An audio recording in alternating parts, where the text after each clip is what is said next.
It's 6 spiritual realities of board games. On this episode of Play Saves the World, the ongoing conversation on spirituality and board games.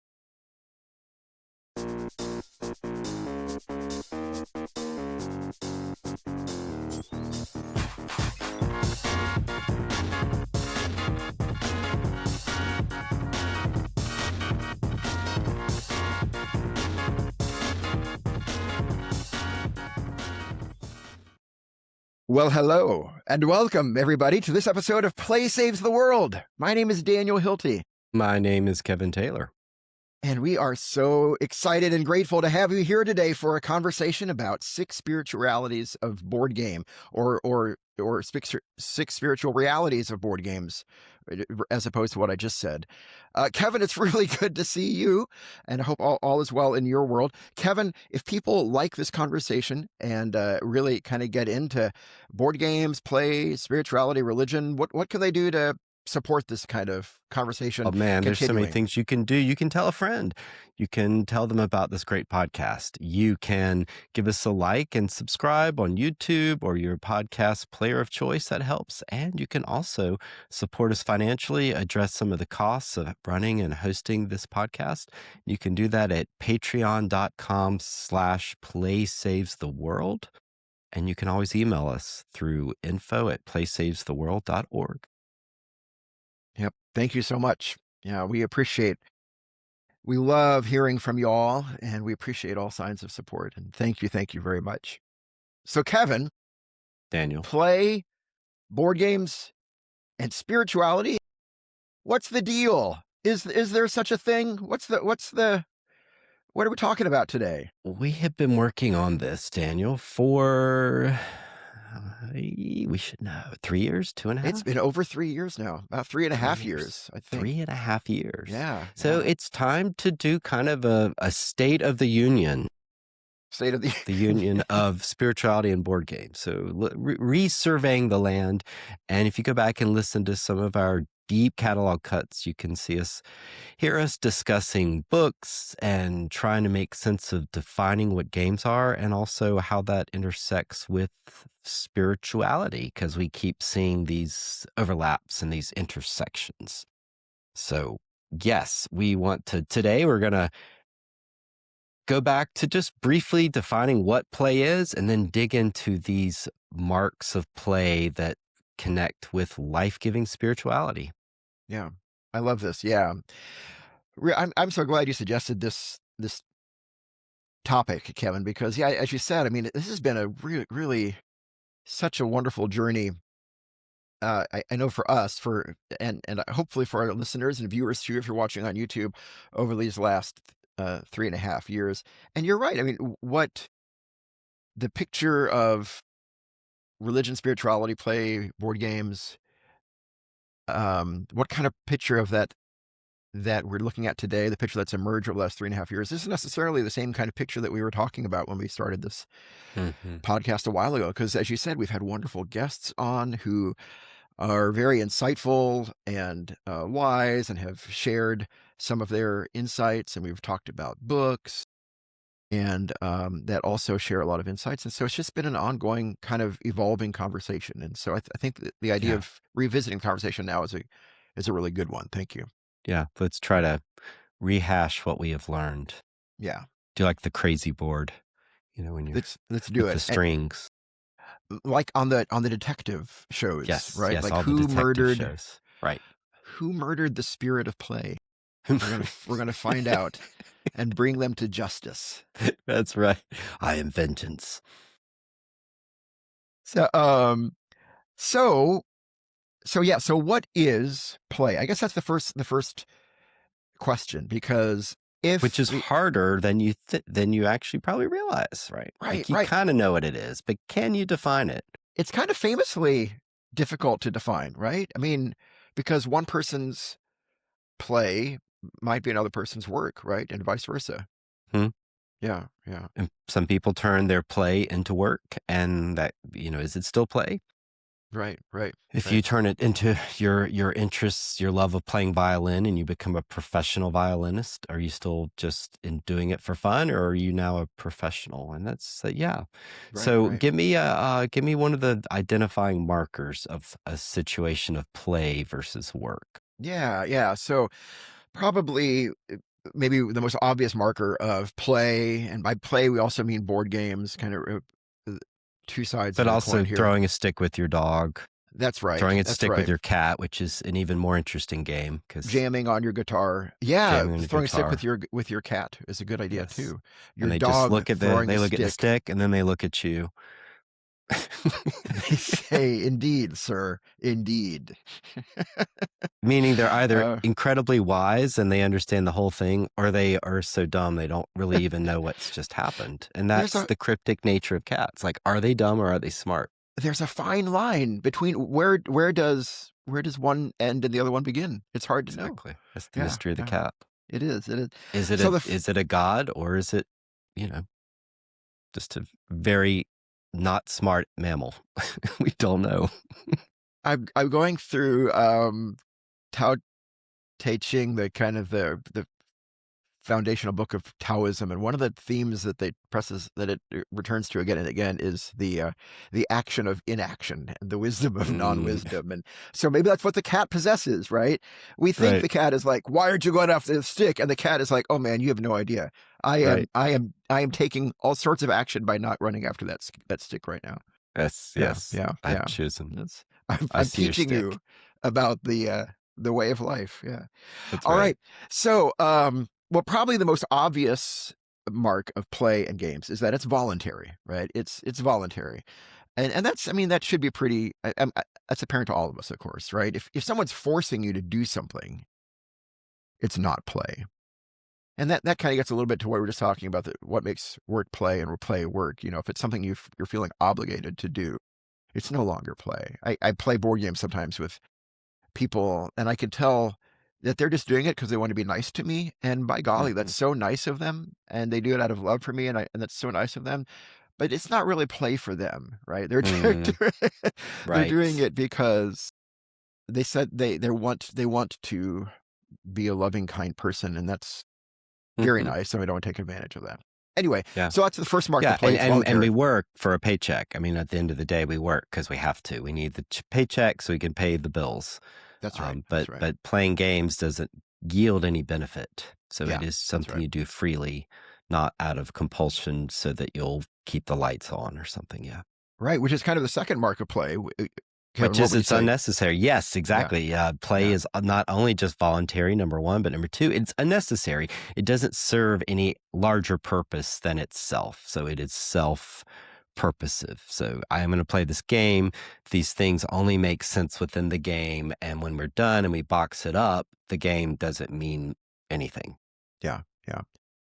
The example that I love from this that we've talked about before is from the Canadian philosopher Bernard Suits. That says, the point of golf is to get a ball in the hole, but that in itself is boring. And so you make these unnecessary rules that you have to hit the ball with a stick. That's totally unnecessary. You're just trying to get the ball in the hole.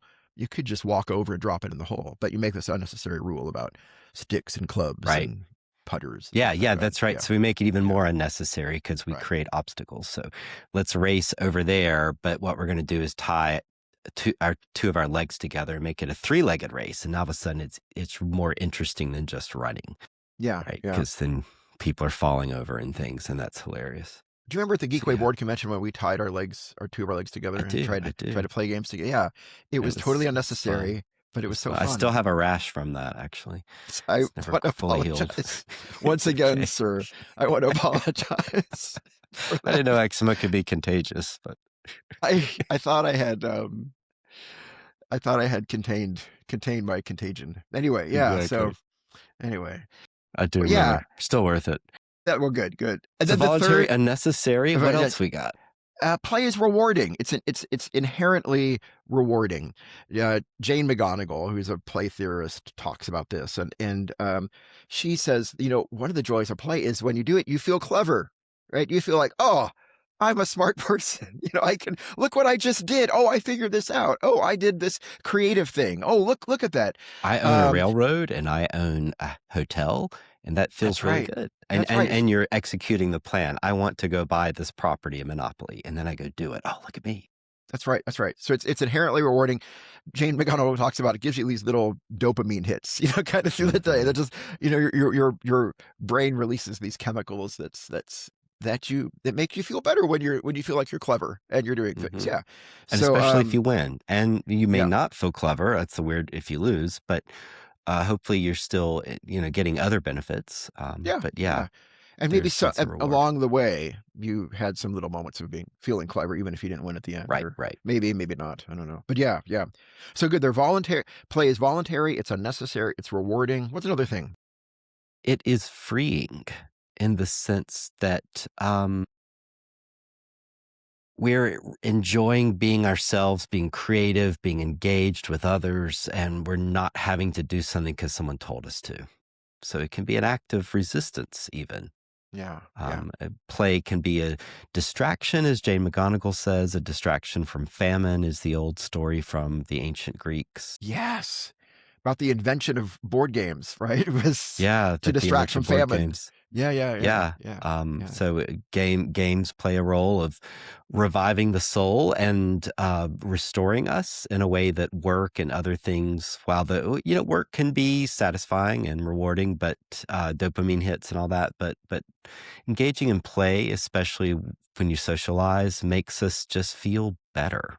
It yeah, frees us, right? It's a yeah, yeah, Sabbath rest, if we want to put it in that yeah, yeah. context. That's Yeah. good.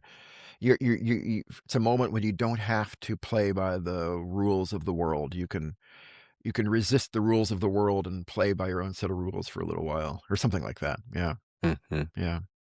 That's good. I like it. Yep. And So that it's really the wraps them up. We had one that really we folded into with the unnecessary, which is non-instrumental, right? Yeah, yeah, that it's not an end unto itself, right? No, I'm sorry. No, It's it it's not is. it is an end unto itself. Play Yeah, is an end unto itself. It's right, not in service to another end, right? You're right. not, which again gets into the topic of like, if you're paid to do something that other people consider play, is it still play for you, right? Hmm. Because at that Hmm. point, then you're doing it to reach another end, which is to get paid. Right. Yeah, Or if you're a yeah, board game designer and you're yeah, playing games to learn about new mechanics, yeah, yeah, it's a bit of a you're in a grayer area, I would think. Yeah. yeah, yeah. So that's kind of an overview of play and what play is, at least trying to get at it. Again, it's kind of difficult to define, but those are some of the common themes that will um, Hmm. a person will often encounter in trying to talk about play and reading about play and what is play. So, Kevin, my friend, Daniel. Kevin, Daniel. the man, Yes. what? Yes, my child. Yes, Father. Uh, Please, sir, may I have a board game? please, sir.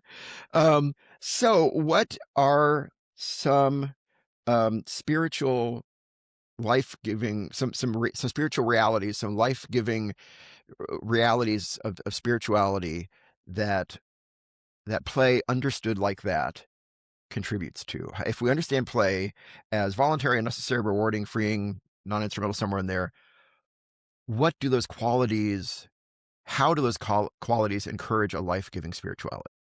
Okay. We've got 6 We got six. that we came up, and you all may think of something else. Let us know. But the number one, a really big one, is a sense of belonging and community. This Yeah, is why there are yeah, board game conventions. This is why people play games. They enjoy connecting with people. They need those other people to make it more interesting and fun, and that sense of something that's a special moment where you're engaged with others and you're not it's hard to talk with people. There's a lot of social anxiety out there, and that's why people might smoke or drink or go to a bar, or it has to be friends from work, and you can talk about work. Where board games is a way to talk and interact with people that is a lot less anxiety producing. yeah, yeah. Yeah. because you That's can right. have a little conversation, but you're the whole time you're playing this game. So That's right. you walk into a board game convention and you start meeting people and you interact with folks, and all these people are there because they want to be part of this community. Yeah. Yeah. Yes, that Yeah. sense of belonging, that sense of Yeah. community. And that's the thing that when we discuss with people, what's your main reason, what thing you love about games? They like the community aspect. Yeah. Yeah. And I think that really flows out of that sense of the fact that it's voluntary, right? I mean, you're there because you want to be there, and also you're there because other people want you to be there, right? It's not. There's no sense of compulsion to that at all. Um, But it's an Belonging, activity. You know, what are you gonna right? do with Right. someone else? Well, you can Yeah. eat, you can but a game is an activity that's creates special memories and moments and interesting bits, and then you can still have those conversations on the side. Right. Right. Right. Um, Takes the pressure off. I remember I was talking with someone, and I apologize. I don't remember who it was now. I don't think it was anyone on this podcast who is trying to look for examples of play and playfulness in the Bible and the kind of belonging that Hmm. that playfulness leads to. And this person said, that while there are not necessarily a lot of games in the Bible, except the Umam and the Thummim, um, but that it- this person really saw a spirit of playfulness in the stories of the meals that people share together in the Bible, especially in particular. I think this person said, like, Jesus and his disciples, right? That there's a certain kind of playfulness in that to recount again and again that Jesus ate with this person and Jesus ate with that person, and sharing meals together can often be playful, right, in a way. And it creates a sense of belonging, right? It's one of the main reasons we eat with people is it helps us feel connected to them. Yeah. Yeah, that's another way. That's powerful. Yes, so, this sense of community and connection, it can be especially intergenerational. It's a Mm, way to connect with people from different generations because you can play a game and not have those awkward moments of what do you talk about and how do you connect with them? You connect over a game. yeah, Um, yeah, yeah, it works across generations. It's very effective in church ministry. It would work at any house of worship, any situation, setting, icebreakers in clubs and groups. You can see it just happening all sorts of places. yeah, yeah. I know listeners to the podcast, viewers of it, have before this episode have probably heard me say it before, but yeah, just in my experience, there's no ministry that brings together a greater diversity of ages than board games, right? Just Mm. yeah, because folks who are retired love it, kids love it, and everybody in between loves it. It's And you've just done it how many times? I've been at 3 different churches since I have renewed my love of board games, and they're Mhm. just I never never tire of it. It's its ability to bring together folks, yeah, Right. Yeah. across various And spectrums. the one requirement is your desire, again, to voluntary. It's your Yep, desire to play the game, yep, yep. right? That's right. That's the only requirement. Anything else doesn't matter. Yep. Just raising your hand, saying, "I'm Just in. raising your I'd hands. like to be in," and the I'd like response to is be in. always, "We would love to have you in." Right? Yes, Yeah, yes, yeah. yes. You belong here. Some would say, "Play saves the world." Anyway, but yes. So what's Those the sound like second? delightful people. Number That's right. 2, what Number you got, 2, Daniel? number 2 is that play encourages a spiritual reality that's in tune with a sense of grace, or we might say self-worth, or we might say belovedness. Hmm. Grace is a kinda it doesn't have to be a technical theological term, but for those of us who enjoy technical theological terms, grace is often defined as, kind of the unmerited love of God, the unearned love of God. We have to say just kind of, God loves you and there's nothing you can do about it, right? But if you're not necessarily a religious person, you can frame it differently. You could say the universe loves you and there's nothing you can do about it, or the universe is ultimately good and there's nothing you can do about it, and or yeah, that there's a lot of different ways of framing that, or that you were beloved and there's nothing you can do about it, right? Whether Yeah. we define You're the accepted, you belong here. Yes, you yeah, were, yeah, yeah. um, yeah. And I think, and I think part of the one reason play helps to encourage that sense of grace, belovedness, unconditional belovedness, is that it does deal so much in the world of things that are unnecessary, right? A play is unnecessary. It deals with unnecessary activities and obstacles. Again, swinging the club and the putter and golf and all of that. The more we exercise ourselves in the realm of unnecessary activities that create positive experiences, I think the more we're open to this idea that there are positive experiences that can come our way that we don't have to earn or do anything really Yeah, just to have to show receive or up. do. Just show up and boom, life is a little bit better in that moment, right? And I Mhm. don't mean say any of this with rose colored glasses or rosy colored glasses, um, because of course can be really um, awful sometimes too, and bad. But there are also moments where life can be wonderful and good and beautiful, Mhm. and we don't always earn those either. Those good moments, they just kind of show up. Yeah, Um, yeah.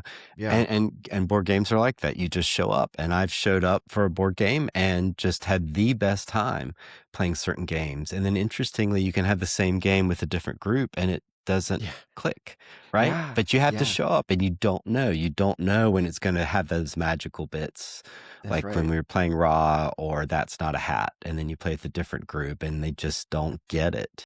And Right, that's what right, makes it fun. You don't know what's going to happen, right? right, right. Yeah, yeah, yeah. That's true. Yeah, and then so Kevin, and then there's some other dimensions of that grace, self-worth, belovedness too. That I mean, that you and I were talking about kind of offline before recording of the show too, right? That grace also, well, you were putting it better than I did, but grace can also lead to a sense of like you're saying kind of like equality, sort of. Is that right? Well, Or yeah. yeah, yeah, I mean, if I am a valid participant at this table and you're seated across from me, you are also a valid participant, right? And we both have a chance of winning. mm-hmm, So mm-hmm. it means there's a radical equality there. I may win, I may lose. We'll see what happens. It really doesn't matter when the game ends. Yeah, yeah, But yeah, but we're all equal. We're equal contestants. We have an yeah. equal share in this moment. And so I have to recognize that equality that is present in you and in me. So, Yeah, yeah, I love that. I remember Jason Santos at our last episode talked a little bit about that too, seeing his mom and his son play together and v- different life experiences, but they were equal they're equal. at the Yes. table. I cribbed Yeah, that from him in a lot of ways. Yes. So yeah, thanks to yeah, Jason. Yeah. yeah, This idea of equality is, yes, I am blue and you are yellow. Right. And yeah, that's yeah, the only distinguishing bit, and made the best player win. yeah. I thought about yeah, yes, I have seen that in the board game groups too at church. Like I think about like this. There might be two people playing a game together who are very different in so many ways. Like um a a re- I'm thinking of some specific examples. Like a senior citizen who votes Republican has in this particular case has a lot of money in the saved up in the retirement account. Just really plays a board game with a college student who has no money in the bank account and Hmm. is identifies as queer and votes Democrat and just so many different experiences in life. But by golly, around the table, they both have an equal chance of winning this game, right? Right. They're the same. It's a And they beautiful can thing. interact in a way Yeah, that they might yeah, otherwise never interact. Yeah. yeah. No. It's great. It's an Yeah. awesome moment. It's an awesome moment. And that grace and self-worth and belovedness reminds us of the image of God, that we're all Hmm. created in that same image of God, and we can play. And our one of the mentors in this field, the theology of play by Moltmann, Hmm. talks about God creating the world as an unnecessary act of creation, which was an act of play. And so anytime we play, we're kind of living out that image of God of doing things that are unnecessary. Oh, And so that gets us closer to God, how God interacts with the world. God doesn't have to do any of this, but God chooses to. So it connects us with that. what if the image And of that, God go ahead. sorry, you go ahead. No. Well, just hearing you talk to me, think, what if, that's always a concept that theologians debate. What does it mean to say we're in the image of God? And there's no one definitive answer to it. But I mean, what if one answer is that what if the image of God is just doing unnecessary good, or just, I mean, Hmm. acting unnecessarily to generate goodness or beauty in the world, or, anyway, yeah, Sure. that's kind of what play does Engaging in in some ways. hobbies and You were saying something. playfulness, and yeah. I And it interrupted connects us you. too in the sense of if we are all sort of accepted and have inherent self-worth as human beings, then that idea of Sabbath rest, that idea that we are more than work. And so playing a game reminds us that we're not made to work, that from the beginning, 6 days of work and 1 day of rest. Even God, who actually doesn't need to rest, does that simply as a pattern, Yeah, right? This yeah, sort of really paradoxical action. yeah, It's quite yeah, lovely. yeah. That's awesome. So those are our first two spiritual realities of Hmm. play. They play nurtures a sense of belonging and community. Play nurtures a sense of grace and self-worth and belovedness. What's another one, Kevin? Another one is agency. You get to, no matter who you are, how old you are, you get to do something to impact the board game state. And you can feel immensely clever or powerful because you, right, did something. Yeah, That's pretty awesome yeah, that you yeah, can control. yeah, You may not have other control in your life, but you can control these checker pieces, or you can yeah, control this character. yeah, yeah, yeah. That is so helpful for I, I, I I think a life-giving spirituality, right? The sense that there are choices we can make. There are always choices we can make, right? That Yes. and and I know sometimes a lot of spiritual tradition, and rightly so, I agree with this, emphasizes that, there's a lot we're not in control of in the world. And by golly, that's true. you know, there's so Yeah, much we're because not. controlling what you can't control is just going to set you up for misery and suffering. That's right. That's right. But, a lot of spiritual traditions make the point then that even in the face of what we can't control, we can make the choice. We can make choices, right? We can make choices to acknowledge that, right? We can make choices to maybe in some ways embrace that, or we can make choices to be in control of what we can be in control of, but it's the invitation to seek out those choices that we can make, right? Right. And which is nurturing of a life-giving spirituality in all sorts of situations. Yes. For some Yeah. reason, you're making me think of Jesus and the rich young ruler. That story where the Mm. rich young, or I don't know if he's a ruler or whatever. But it's like, I've done all the law. What do I need to do? And Jesus kind of says, well, you could give your money away and come follow me. It's like, whoa, whoa, whoa, whoa, whoa. Like Hold on there. hold on there. He's like, well, I've made all the right choices, haven't I? I'm like, yeah, there's the choice you could make that you don't see. Yeah. So There are always it's other looking at choices. agency. Yeah, yeah. Yeah, I love embracing that. that. And the fact that the more and more we work our mental agency by choosing and reading the board game and the rules, we're actually also helping our brains.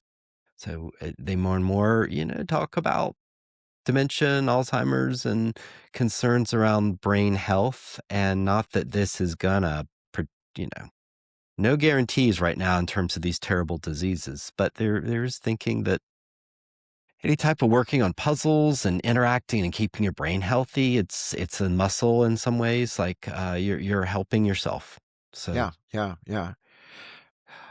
You mentioned beforehand, that's one of the things, we talked about with Kristen when she was on the episode, just, in terms of working with older adults. And again, like you said, there's no guarantees for anything, but it does, it kind of, it's one way to kind of exercise some mental muscles. Yeah. Yeah, yeah, that's right. Staying lively with your mind with games, Yeah. is Yeah. awesome. It's awesome. Yeah. Yeah. Yeah. Which relates to another fourth spiritual reality of play, and that is just the educational aspect of it as well, right? That um, um, play can help to form us, right, and to shape us in matters of all sorts of matters. But they can, in terms of history or mm, issues of power or politics. Um, I know we have discussed before, like Amabel Holland, who's really good at producing games um, uh, like this, or at least some of her games are like this. Mhm. Help um, to shape form. We were uh, Kristen and I just spent the past weekend at a board game conference, Geekway Mini, out in St. Louis. By the way, Kevin, Mhm. while we were in St. Louis, and as the BBC reports this morning, it's still true as of this morning. There are 4 monkeys loose in St. Louis right now, and they don't know Really? where they came from. Yeah, they did not come from the zoo, the much beloved St. Louis Zoo. It's a really good zoo. Putting a plug in there for the St. Louis Zoo if Yeah. anybody's ever in the area of St. Louis. It's free too, but they didn't come from the zoo. There are 4 monkeys just running around, um, and and That's and so weird. and they're 4 monkeys running around St. Louis, and everybody's always trying to put them down, but they don't know why. They just want to make music. That's what They that make was a music. No, that was a reference to the old monkey song where Oh, I like got you. everyone's trying to put us down, and we just want to make music. And but there are I just actually picture these monkeys banging pots and that's right, pans. that's right. It was a horrible joke, but it is true that as of the Yes. recording of this episode, there are 4 monkeys loose in St. Louis right now. But you Anyway, didn't see any. um, You had no we sightings? not that we know of. We suspect they might have been in disguise. Because they're very short monkeys, and if they stand on each other's shoulders and put on an overcoat Right, right. 'Cause with that's what they would do. the Groucho Bar, there was one guy we thought was this he maybe he's 4 monkeys under a Right. trench coat, but we weren't sure. You had an Uber Anyway, driver that seemed to yeah, smell a little and had a very rectangular smile, like, yeah, that's right, that's right, that had and symbols on his hands. yeah, that's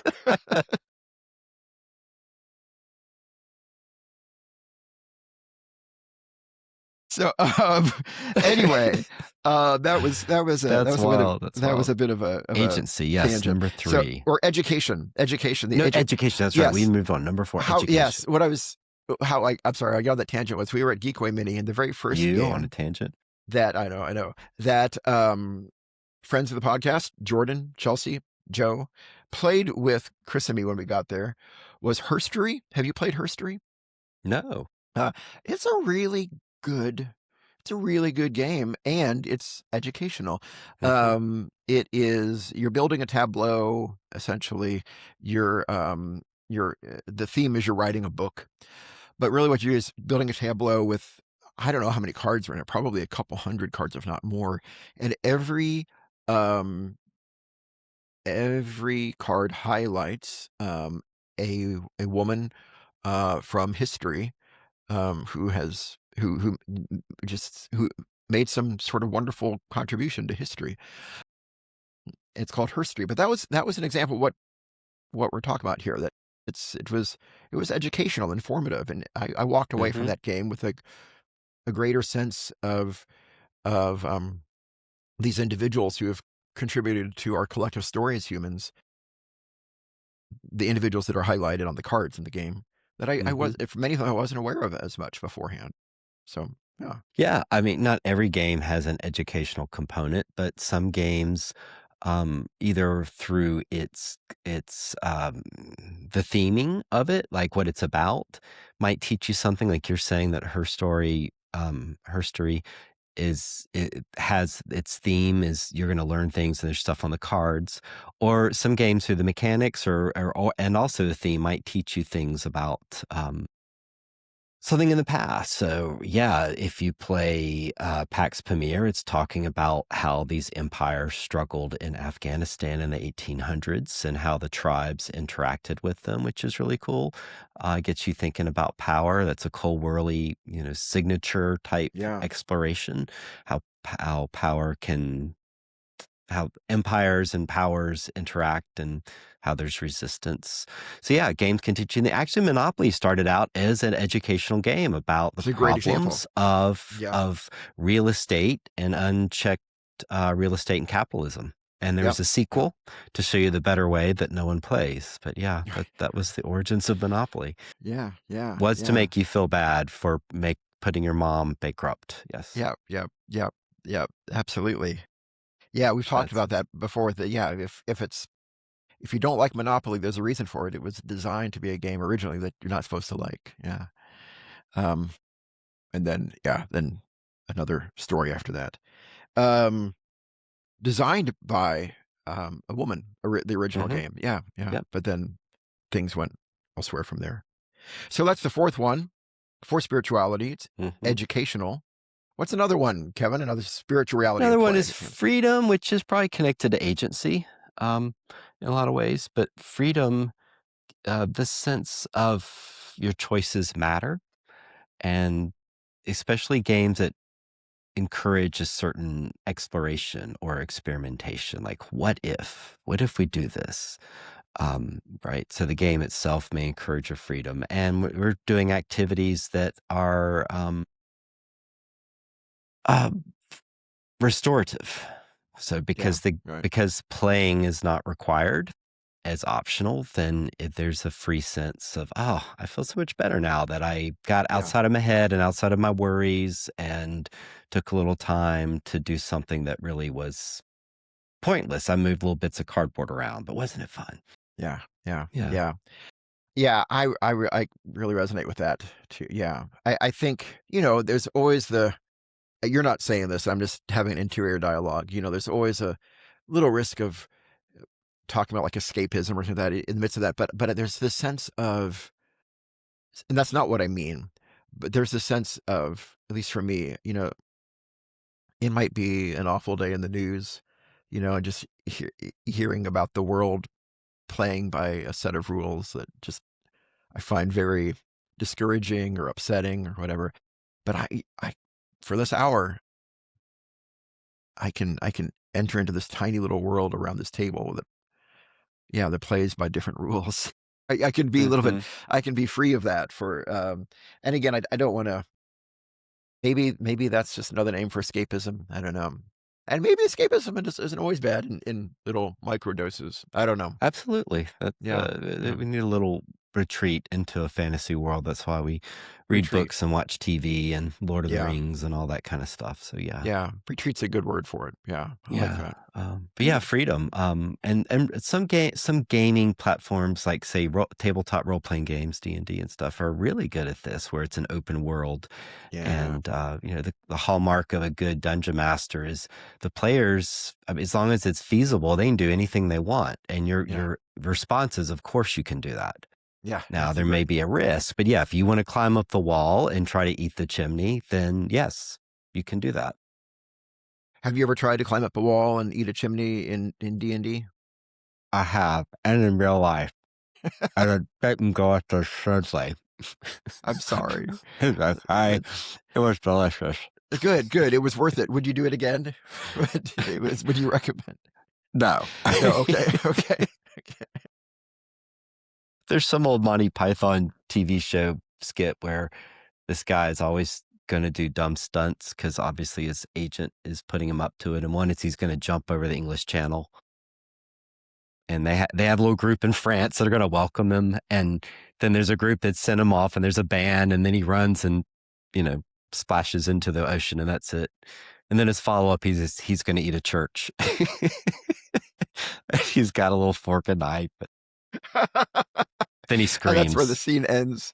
And then Yeah, pretty much, yeah. it pans away and you hear him scream, like the agony of fighting into the stone church. It's just so stupid. As long as we're going down the tangent of British Yeah. comedy, that Right. reminds me of one of our favorite skits in our family. There was an old show that not as old as Monty Python called that Mitchell and Webb look. I think it's kind of had Huh. a revamp now. We haven't seen the revamp, Okay. I but haven't one seen of it. their skits, you can find this on YouTube, was it was a superhero team called Angel Summoner and the BMX Bandit. And have I told you about this? It's But I so like it great. already. And their superpowers are the Angel Summoner can summon a horde of angels to accomplish whatever the Angel Summoner wants. And the BMX Bandit is really good at riding this BMX. Which is And like so, a mountain bicycle. Is that what a that's right. Yeah, BMX like a is? mountain bike. Yeah, like a Mountain bike. mountain bike. Yeah. And so it's a series of skits where they face like trying to take down this drug lord or this hostage situation, and the BMX man is like, okay, here's what I'm going to do. I'm going to ride in on my BMX bike and I'm going to kick a wheelie and I'm going to get and the Angel Summoner's like, all of that's really good, or I could just summon a horde of angels. It just had the angels And grab him. at the very end, the very last one is he's really mad by this point, the BMX bandit, because the Angel Summoner always pulls it. And so he says, "Come on, this time I really want to do this." He said, "I want to ride my bike off this ramp and jump from this building to the next building to save the person who's being kidnapped." And Angel Summoner says, "Sure, go ahead." And he does it, and he's jumping through the air from one building to the other, and he's like, I'm doing it, I'm really doing it. It's like, oh no, you summoned your angels again, haven't you? And he says, come on, pull off your angels, and then The angels and he helped goes him. plummeting to the ground. Anyway, sorry. So That was quite a tangent, but Yes, but dear it was worth it. listeners, viewers, if you want to see that, you can find it on YouTube. I don't remember. I always feel like I need to say, I don't remember whether there's any strong language in it or not. There might be some strong language. If you're watching with your kids, you may want to monitor that. But it was really funny. We love that. British humor, Monty Python, Angel Very Summoner. silly. Very silly. So freedom. So far, our spiritual realities of play are belonging and community, grace, self-worth, belovedness, agency, education, freedom, and then the last one is presence, right? Is this, and again, Jason Santos last episode talked a lot about this, but it's this sense of, because the act of play is not in service to anything else, right? If it's truly play, because it's non-instrumental, because it's not focused on achieving some future goal outside of the game itself, or undoing some past regret,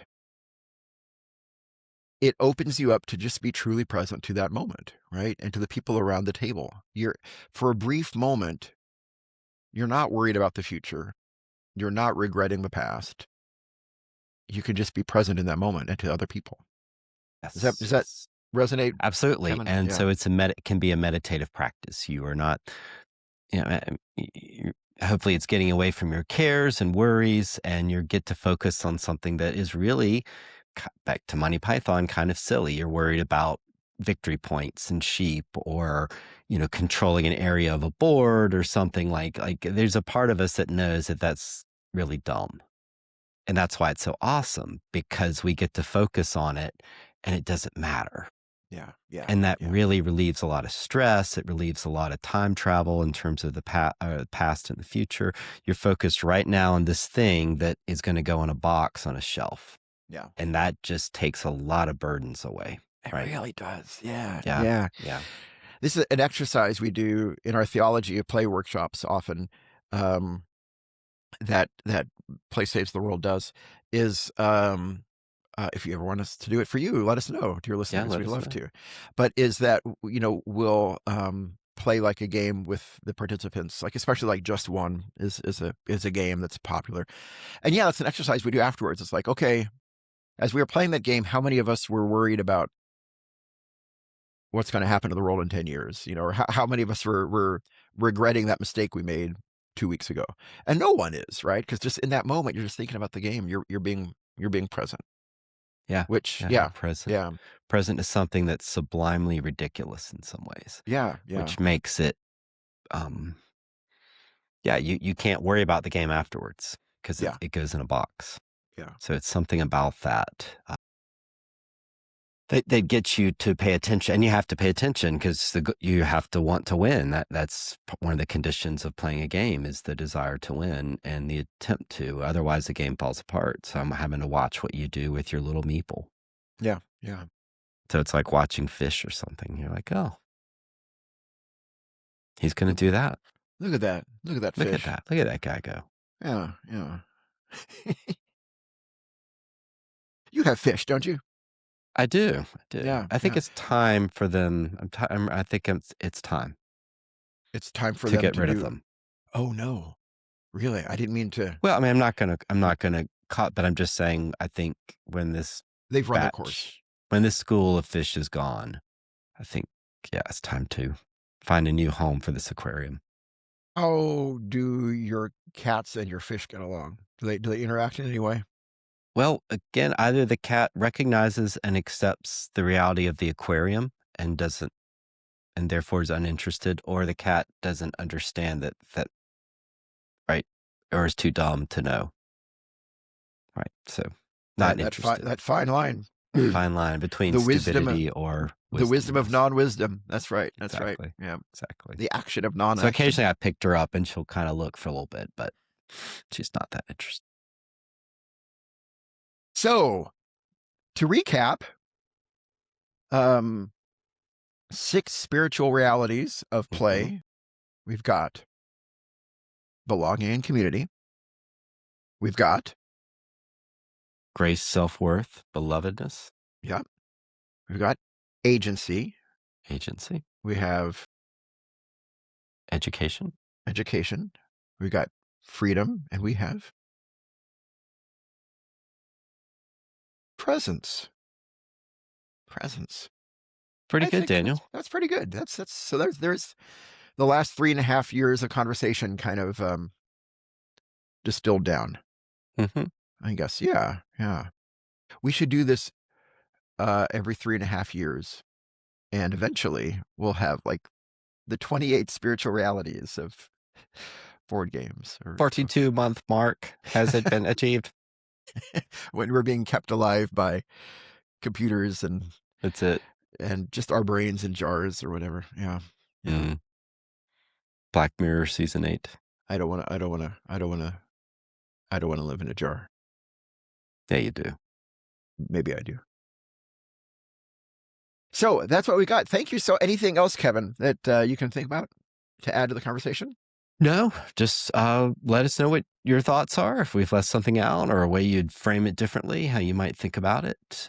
Yeah, contact us, info@placesavestheworld.org. Yeah, we would, or .com. No, not .org, .org. Oh my Daniel. goodness, we do that every episode. I'm so sorry. .org. .org. Info@placesavestheworld.org or Instagram. Yep. Place Saves the Check World. us out.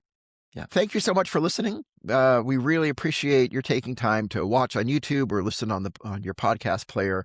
It really means more to us than we can say. We hope that wherever you are, whatever's going on in your world, that you could find a little bit of play and playfulness and belonging and grace and goodness in your day to day. And yeah, we're glad you're in the world. That's right. All right. Talk to you soon, friends. Goodbye.